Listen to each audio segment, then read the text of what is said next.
Bienvenidos al segmento internacional de Focus TV. Los vuelos y buses con deportados continúan saliendo de Estados Unidos y México, y los países del Triángulo Norte de Centroamérica siguen recibiéndolos a pesar de la crisis mundial por el coronavirus y sus precarios sistemas de salud. ¿Por qué? Enlazamos hasta la ciudad de Chicago, en Estados Unidos, con Oscar Chacón, director ejecutivo de la organización Alianza Américas. Bienvenido de nuevo a Focus, Oscar. Gracias por aceptar la invitación. Un placer estar con ustedes. Me da gusto. Bien, para comenzar, ¿qué noticias ha recibido Alianza Américas sobre la continuación de esta política de deportación desde los Estados Unidos hacia los países del Triángulo Norte? Bueno, digamos que el entendimiento general que tenemos es que las deportaciones han continuado sin parar.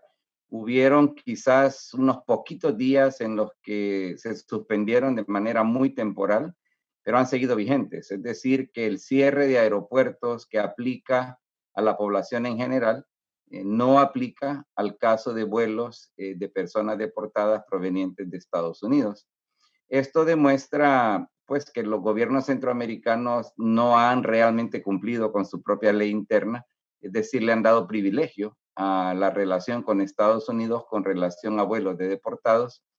Y lo que nos preocupa también mucho es que en este contexto de lucha contra la pandemia se ha perdido la capacidad de rastrear con exactitud qué está pasando con las personas que han sido deportadas. Y esa parte pues nos preocupa porque hay relativo silencio en cuanto a qué tipo de trato están recibiendo bajo la sospecha que pudieran ser personas que han sido expuestas a COVID-19 y que por tanto podrían ser potenciales portadores del virus. Ahora bien, ¿cómo analizan que esta política no se haya detenido durante esta emergencia, tomando en cuenta que las condiciones de salud de estos países no han sido las más adecuadas históricamente?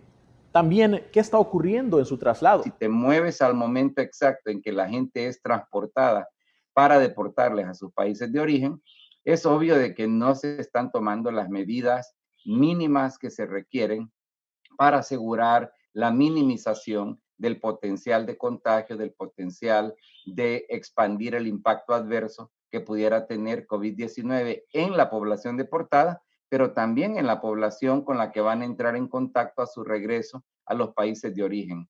Nos queda claro también de que el gobierno de Estados Unidos, la administración Trump, absolutamente está siguiendo adelante con sus planes anti-inmigrantes, no solo porque ha continuado con las deportaciones, sino porque han tomado medidas adicionales que buscan precisamente restringir la inmigración a los Estados Unidos de todo el mundo, pero obviamente con un énfasis en los inmigrantes de América Latina y de Asia, que son básicamente poblaciones vistas como indeseables. Bien, ¿cómo entender las posturas de los gobiernos centroamericanos que mantienen la recepción de estos retornados en estas críticas condiciones? Claro. Bueno, mira, yo creo que aquí lamentablemente se vuelven a ver muy claras la naturaleza de las relaciones que existen entre un gobierno como el estadounidense y gobiernos, en este caso, centroamericanos. Es decir, es una relación no de socios, no de iguales, es una relación de subordinación. Los diferentes gobiernos centroamericanos realmente no tienen espacio de maniobra. Si hubiera sido cierto que había una verdadera política nacional en cada uno de los países centroamericanos, muy, pero muy estricta en cuanto al combate contra la pandemia, hubieran inmediatamente intervenido ante el gobierno estadounidense para pedirle una moratoria en las deportaciones. Porque tú lo has dicho muy bien, una cosa es imaginar un país perfecto al cual enviar personas deportadas, donde hay excelente cuidado médico, donde hay muy buenas condiciones de batalla en contra de un virus de alcance global, una pandemia. Y otra cosa es enviar a personas deportadas a países como Honduras, Guatemala y El Salvador, que francamente no estamos entre los mejor preparados en el mundo cuando de condiciones de salud se trata. Y si a eso le añadimos el nivel de improvisación, de limitaciones estructurales que caracterizan la respuesta que se le ha dado a la pandemia en cada uno de los países que estamos mencionando, Honduras, Guatemala y El Salvador, yo creo que es llanamente irresponsable de los gobiernos simplemente aceptar que estos vuelos de personas deportadas, como también los autobuses, que según entiendo siguen llegando también desde México en la medida que había población todavía en México que estaba retenida, es verdaderamente contraproducente desde la perspectiva del bienestar público, de la batalla real contra la pandemia.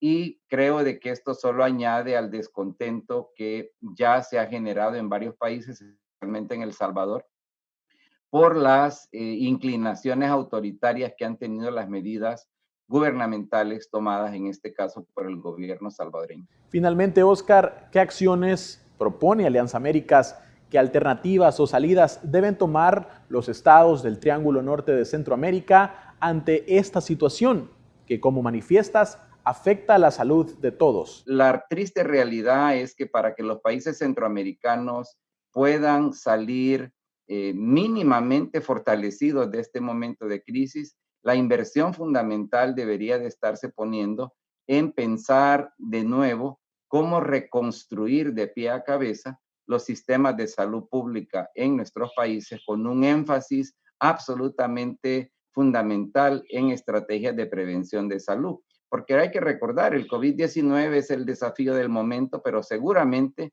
vendrán nuevas amenazas en el plano de la salud pública mundial en la forma de viruses o infecciones que solamente se pueden contener en la medida que se cuenta con verdaderos sistemas de salud que garantizan acceso a toda la población.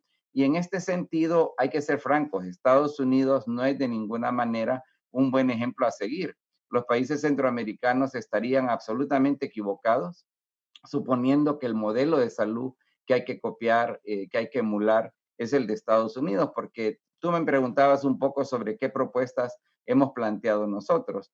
Pues a los gobiernos centroamericanos definitivamente les comunicábamos de forma pública que había que parar de recibir población deportada porque en un momento de crisis lo que tú quieres son menos factores que compliquen tu capacidad de respuesta ante un momento como este. Pero lo segundo, que creo que es crucial, es también asegurarnos de que se cumpla con los protocolos que dictan, entre otras, la Organización Mundial de la Salud y no cometer acciones de abuso que lamentablemente más parecerían confundirse con aspiraciones hasta dictatoriales en la manera como se está reteniendo a las personas, mucho más allá de lo que la misma Organización Mundial de la Salud ha dicho. Todos sabemos que este virus es un virus que tiene aproximadamente 2 semanas de vida, aun cuando una persona ha sido afectada, ha contraído el virus. Sin embargo, hemos escuchado de historias en diferentes países centroamericanos y El Salvador en particular,